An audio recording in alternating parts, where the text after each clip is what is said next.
Détacher les chapitres d'un livre pour les offrir aux visiteurs et leur donner ainsi l'envie d'aller plus loin dans la découverte de l'ouvrage, c'est l'idée des éditions du commun pour se faire connaître. La dernière née des maisons d'édition rennaises, spécialisée dans l'essai social, trouve peu à peu sa vitesse de croisière. Elle a déjà publié 6 ouvrages et doit en éditer 8 autres cette année. On va démarrer avec 0 €. Et donc il faut arriver à constituer une trésorerie et puis à sortir assez de livres pour que des distributeurs, des diffuseurs nous fassent confiance. Voilà. Et petit à petit, donc c'est la 3e année pour nous. Et là, c'est l'année aussi où on passe le cap d'avoir 8 publications pour maintenant avoir un seuil qui permette d'avoir à la fois gagné en lisibilité et en économie.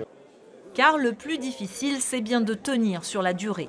Noyés dans la masse, les petits éditeurs, plus que d'autres, doivent défendre la qualité et l'originalité, gage de longévité. Certains gros éditeurs ont une production intense et leurs livres ont une obsolescence beaucoup plus rapide que la nôtre. Je dirais que nous, nos livres, ils doivent vivre plusieurs années, je dirais au moins, bon, selon les éditeurs, au moins 5 ou plus, 10 ans. Et moi, dans l'idéal, j'essaie de faire des livres qui vont durer le plus longtemps possible parce que c'est ça qui fera aussi le catalogue de la maison d'édition. Et comme unis, on est plus fort, certains éditeurs se sont regroupés au sein de la Rennaise d'édition pour partager leur expérience, échanger, trouver de l'aide, même si en Bretagne, le terrain est plus favorable qu'ailleurs.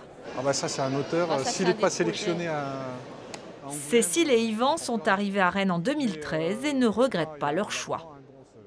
Ce qui nous a facilité la tâche, c'est justement d'avoir des soutiens, notamment par la région, par la ville de Rennes, parce que d'où on vient, c'est-à-dire on vient du pays du Verdon, et au pays du Verdon, on avait plus de mal à obtenir des subventions.